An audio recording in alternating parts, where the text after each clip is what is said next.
আপনার ওই চিটিংবাজ দাদার পরা জামা আপনি আমার ছেলের গায়ে তুলেছেন, সাহস কি করে হয় আপনার? মানে জামা কি দোষ করলো? আর ওটা তো কাঁচা জামা। হোক কাঁচা জামা, ওরকম একটা ফেরেববাজ ছেলের জামা আপনি আমার ছেলেকে কেন পরিয়েছেন?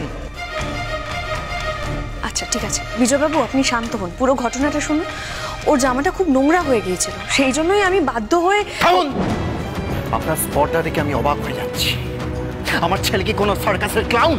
বিজয়বাবু। কি বিজয়বাবু? আপনার যা রাগ সেটা আমার উপরে, তাই বলে আমার ছেলের সঙ্গে এরকম অসভ্য গেঁয়ো রসিকতা করার কোনো অধিকার আপনার নেই। রসিকতা?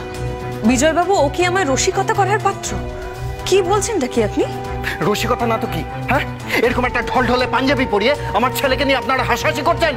বিজয়বাবু, কাল থেকে ও একটাই জামা পরে আছে, খেলাধুলো করতে গিয়ে ওটা নোংরা করে ফেলেছে। আমি পাল্টে দিয়ে কি এমন অন্যায় করেছি আমি সেটাই তো বুঝতে পারছি না। কারণে অকারণে মানুষকে ছোট করা বোধহয় আপনাদের শহুরে শিক্ষিত মানুষের ধর্ম। যে শহুরে মানুষের দয়া আপনি এখন এই বাড়িতে দাঁড়িয়ে কথা বলার পরেও সেই শহুরের মানুষের স্বভাব নিয়ে প্রশ্ন তুলছেন। বাহ, ত্রিলোচন বাবু না ঠিক কথাই বলেছিলেন। আমার আপনাদের দয়া করাটাই ভুল হয়েছে। বেসিক গ্রেটফুলনেসটাও আপনার মধ্যে নেই। অবশ্য থাকবেই বা কি করে? চোখের চামড়া থাকলে তো অন্যের ন্যায্য অধিকারের টাকায় এত বছর ধরে এইভাবে রাজার হালে থাকতে পারতেন না এখানে, তাই না? বিজয়বাবু, আপনি যদি ঘুরিয়ে ফিরিয়ে সেই কথাই বলতে চান তাহলে সরাসরি সেই কথাটাই বলতে পারতেন। বেকার বাচ্চার জামা কাপড় নিয়ে ভনিতা কেন করছেন? আমি কোনো ভনিতা করছি না, আমি যে কথাটা বলছি সেটা ন্যায্য কথাই বলছি। আপনারা এত বছর ধরে অন্যের পয়সায় ফুর্তি করেছেন। বিজয়বাবু, আপনাকে আগেও বলেছি আবারও বলছি, আমার ঈশ্বর জানে আমার দাদার অন্যায্য টাকায় আমি বা সন্তোষী কোনো দিন হাত দিই। হ্যাঁ, আমার দাদা অন্যায় করেছে, আমি মানছি, কিন্তু সেটা দাদা সম্পূর্ণ ব্যক্তিগত বিষয়। আমি আমার দাদাকে অনেকবার বারণ করেছি কিন্তু দাদা শোনেনি। থাক থাক, কে কত বড় ন্যায় বাগিস আমার সব জানা আছে। আপনাকে আমি শেষবারের মতন বলে গেলাম, আপনি আমার ছেলের কোনো রকম ব্যাপারে নাক গলাবেন না। কুমার, জামাটা খোলো, জামাটা খোলো কুমার। বাবা, আমি তাহলে কি পরবো? আমার তো আর জামা নেই। মুখে মুখে তর্ক করছো? তোমাকে বলছি না জামাটা খুলতে?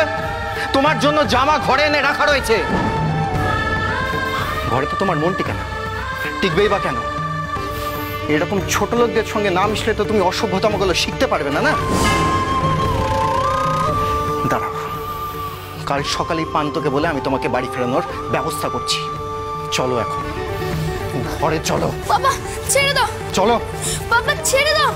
বাবা, বাবা চলো, ছেড়ে দাও, ছেড়ে দাও বাবা, ছেড়ে দাও। অনেক হয়েছে, ছেড়ে দাও, ছেড়ে দাও। কুমার, কুমার লাগেনি তো কোথাও? খুশি হয়েছেন? হ্যাঁ, খুশি হয়েছেন আপনি? শরৎচন্দ্র চট্টোপাধ্যায়ের অনুরাধা, সোম থেকে শনি সন্ধে 7:30টায় আকাশ আটে।